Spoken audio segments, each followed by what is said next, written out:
Hi there, welcome to the latest edition of Seconds Out Flexpectations. I'm Danny Flexen. I'm here every Thursday at 4:30 PM to talk about the upcoming boxing action over the weekend. And we finally see a return for UK boxing in 2021 as Matchroom kick off with their first show of the year. And it's headlined by Josh Warrington. Now, anyone who's seen my Flexpectations where I talked about the slew, or it might have been Reflections, I get confused, a slew of Matchroom shows that were announced, or my interview with Sky Sports' Adam Smith will know. I don't think it's a brilliant card. Josh Warrington's the headliner, but it's not a world title fight. He's given up his IBF featherweight title, of course, as most people know. It's just to get him back out there ahead of a hopeful late spring, early summer showdown of greater value with the likes of Zhu Can or Gary Russell Jr. But for me, Warrington against Lara, Mauricio Lara that is a mismatch for starters. Lara's never fought anywhere near this level. Looking at the limited amount of tape, if we can still call it that, or YouTube footage there is of him, he looks quite slow of foot, defensively not particularly responsible, game and strong, which are good things, but I just think Warrington's been out the ring for 16 months, so there may be a bit of rust, but if not, you can expect a similar performance when Warrington smashed Sofian Takouch to defeat in a couple of rounds not too long ago. And Takouch came with much better credentials at a higher level than Mauricio Lara does. Now, that's no disrespect to him, who wouldn't take this fight, great opportunity in a pandemic, of course, but I think if you're going to make it the main event of a Sky Sports show, I know it's not box office, but it's still a Sky Sports show, then you need to put Warrington in against someone a bit better. And not only that, I think Lara would be a suitable opponent for the likes of Zelfa, Barra, Leigh Wood, who are also on the bill. So if you take Warrington's name out of the equation, it's kind of a next-gen show. And there's nothing wrong with that, but it's being marketed as kind of the big return of boxing. It's more of a slow start. Next week's Josh Kelly, David Avanesian showdown heads up a great card next Saturday night. And we'll be talking about that, obviously, in the next edition of Flexpectations. So this is more of an easing in process, but I've been negative enough about the main event. Let's look further down the card because there is plenty to enjoy there, particularly a real fight for a proper title between Leigh Wood, who I mentioned, and Reece Mould for the vacant British featherweight title. Of course, stripped from Ryan Walsh, who's still not particularly happy about that, and I can understand why. But we have to focus on the present. And they will be duelling on Saturday night for the coveted Lonsdale belt. I was reminded on Twitter recently, we still call it coveted on a regular basis. And it really is among the domestic operators. Leigh Wood, a veteran if you like now, but hasn't had the easiest of careers. He's often been in the away corner. He's had long periods of inactivity. Won the Commonwealth belt previously. Went into the Golden Contract tournament. Lost a split decision to Jazza Dickens in the semi-final, who obviously went on to win the tournament and is now fighting for a world title against Kid Galahad not too far away. So no disgrace there. He was kind of bullied early on in that fight and never really recovered to the extent that he could take a decision, but didn't disgrace himself by any means. And now goes in against a different type of operator. Jazza was someone who'd flirted with world level previously, of course. Now he goes in against unbeaten Reece Mould, English champion. He's waited a long time for his mandated British title shot. Obviously, Ryan Walsh was involved in the Golden Contract tournament. Then Mould was mandated to fight Jordan Gill, who withdrew from the bids because he's got a different path in mind. So now Reece Mould finally gets his shot, and he's very confident going in. Spoke to him on the conference calls a couple of days ago. And he can't wait to get in there. He's been sparring his stablemate, Josh Warrington, both trained by Warrington's dad, Sean O'Hagan, of course. He's been sparring him as well as Cole Frampton in recent times. So he's definitely mixed in very high class, better class, it's fair to say, than Leigh Wood in the sparring ring. But this is under the lights. This is different. Leigh Wood's got that experience. And it's a question of whether he can do as he did against David Oliver Joyce in the quarterfinals of the Golden Contract tournament and kind of outbox early and then slowly break down the younger man, especially under a new trainer in Ben Davison, who presumably has added some nuances to Wood's game. Wood was already a very talented operator.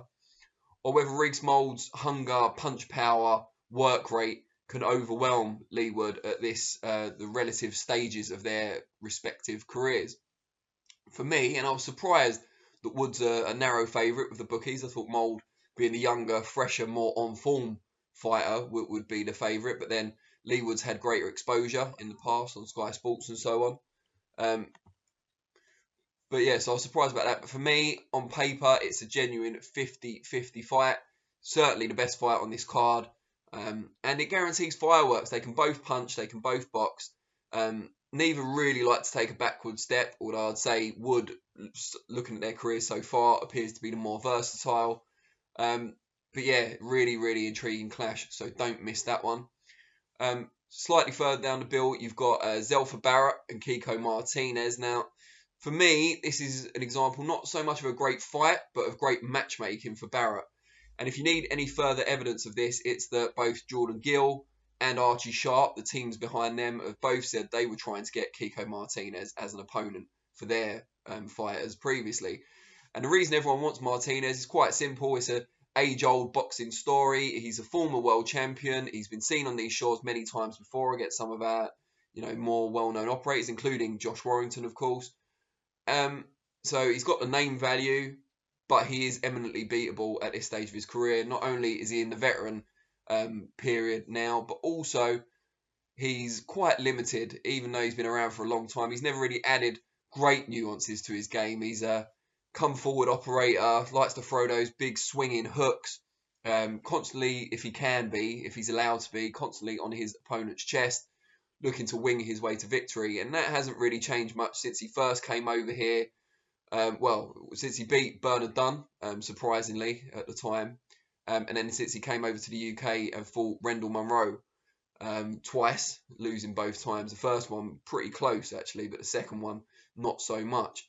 And Munro seemed to kind of lay the blueprint for how to beat him. And I think over time, since then, Martinez has obviously won his world title, then lost it to Carl Frampton.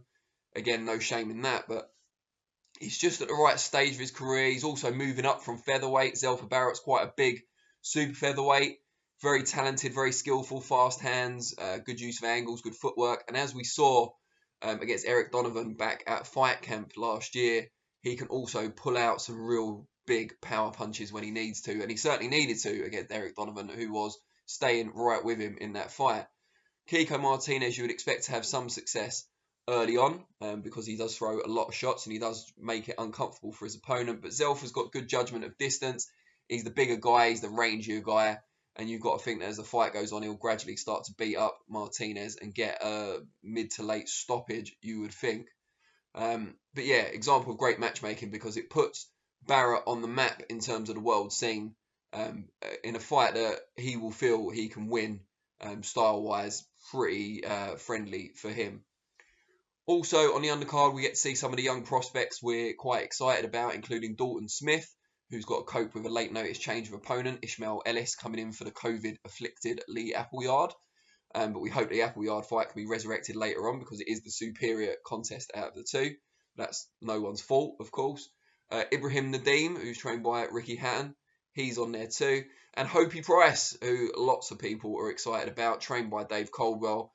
He was supposed to go in against Zahid Hussein, which would have been a big step up so early in his career, but I think Hussein has pulled out. I'm not sure who Hopi's fighting now as I record this, but he's always worth watching. Very easy on the eye, as are the other two, Dalton Smith and Ibrahim Nadeem. And Dalton Smith looked great when he took his last step up against Nathan Bennett in Fight Camp, so he's someone worth looking at. He was on our 2021 Their Year roster. You can check out that interview on the channel. So overall, a card that the undercard is superior to the main event, which in a way is good, especially for someone like me who's getting on a bit in age now. I can just watch up to the chief support and then hit the hay. But you might want to watch the main event just to see Josh Warrington at his destructive best. But if you're looking for a competitive fight, I don't see it in the main event, but I do certainly see it in the British title fight between Leigh Wood and Reece Mould. Now let me know what you guys think in the comments. What do you think of the card? Who are you most looking forward to seeing? I'll be back on Monday for reflections, looking back on this show. And next week, Thursday, 4:30 PM for both. Next week, Thursday, for Flexpectations. I should mention as well before I go, because I've been remiss in not mentioning it previously, also this weekend, one of my favourite guys to speak to. Real blue-collar work ethic fighter. Joe Smith Jr. goes for a world title also this weekend against Maxim Vlasov, the vacant WBO belt. We wish him the very best of luck. And he's promised that next time I interview him, he will have that WBO title over his shoulder. So he's either going to win this weekend or he's going to steal the belt. One of the two, and I think it's worth tuning in either way. But yeah, good luck to Joe, and I will see you all on Monday. Cheers.